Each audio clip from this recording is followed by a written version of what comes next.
ज्ञान वो इन्वेस्टमेंट है जिसका डिविडेंड यानी मुनाफा जीवन के अंत तक मिलता रहता है।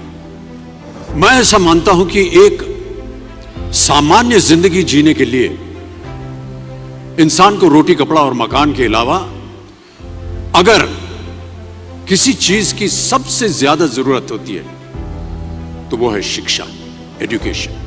आपके पास यदि धन है तो आप उसे गोल्ड में कन्वर्ट कर सकते हैं। धन हो या सोना, दोनों के कम होने का या खो जाने का डर हो सकता है, पर यही धन को अगर हम नॉलेज में कन्वर्ट करते हैं तो वो कभी कम नहीं होगा और ना ही उसकी चोरी हो सकती है। देखिए, जीवन में मुझे बहुत सी बातों ने प्रभावित किया है। मेरे ये अनुभव सुनने में शायद साधारण लगे, पर इनमें छिपा सार असाधारण है, अनमोल है।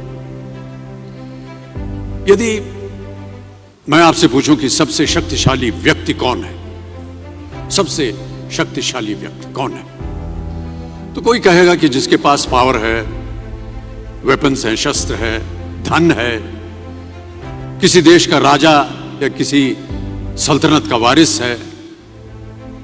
मेरा ऐसा मानना है कि वेपन्स, मनी किसी को पावरफुल नहीं बनाते, या अगर बनाते भी हैं तो कुछ समय के लिए ही बना पाते हैं। दौलत आज होगी, कल नहीं। शस्त्र का ज्ञान तभी तक काम आएगा जब तक वो शस्त्र चल सकता है। Once it is used it becomes obsolete. पर शास्त्र का ज्ञान कभी नहीं रुकता। Knowledge can never be obsolete.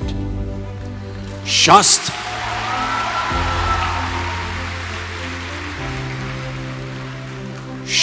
ज्ञान शस्त्र ज्ञान से ज्यादा असरदार, प्रभावशाली और शक्तिशाली होता है।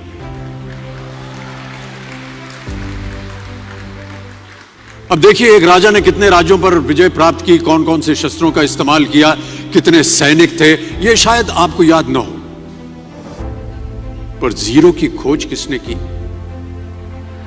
बल्ब का आविष्कार किसने किया, राष्ट्रगान किसने लिखा, ओथेलो मैकबेथ की रचना किसने की, ये आपको जरूर याद रहेगा।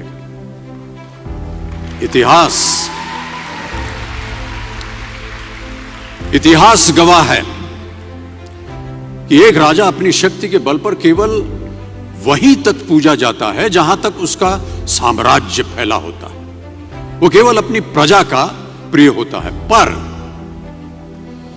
अपने ज्ञान की कीर्ति फैलाने वाले Albert Einstein, William Shakespeare, Rabindranath Tagore सिर्फ अपनी जन्मभूमि में ही नहीं बल्कि पूरे विश्व में पूजे जाते हैं।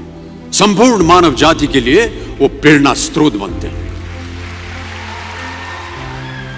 ज्ञान का धनी व्यक्ति हमेशा ही सम्मान और आदर योग्य होता है, क्योंकि ज्ञान वो कवच है, वो शील्ड है जो आपके जीवन में आने वाली कठिनाइयों से आपकी रक्षा करेगा।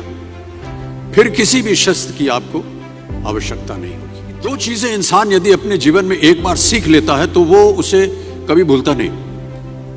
एक है तैरना, स्विमिंग, दूसरा है साइकिल चलाना।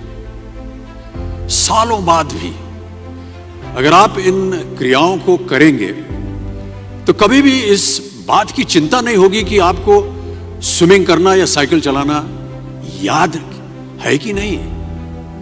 You will confidently do it. काश कि हम पढ़ाई भी इसी नजरिए के साथ करें, that when you will chase knowledge, numbers will always follow. देखिए, महाभारत में जब गुरु द्रोणाचार्य ने एकलव्य को अपना शिष्य मानने से और अपने गुरुकुल में लाने से इनकार कर दिया था, तो एकलव्य ने क्या किया, अपने गुरु की प्रतिमा, एक मूर्ति बनाई और केवल उस मूर्ति से प्रेरणा लेकर ही धनुर्विद्या सीखने में वही सफलता प्राप्त की जो बाकी योद्धाओं को द्रोणाचार्य के गुरुकुल में रहकर हुई। उस प्रतिमा के रूप में एकलव्य को हमेशा अपने गुरु के पास रहने का एहसास था। और जब गुरु साथ में हो तो सफलता हासिल करने से आपको कोई भी नहीं रोक सकता है।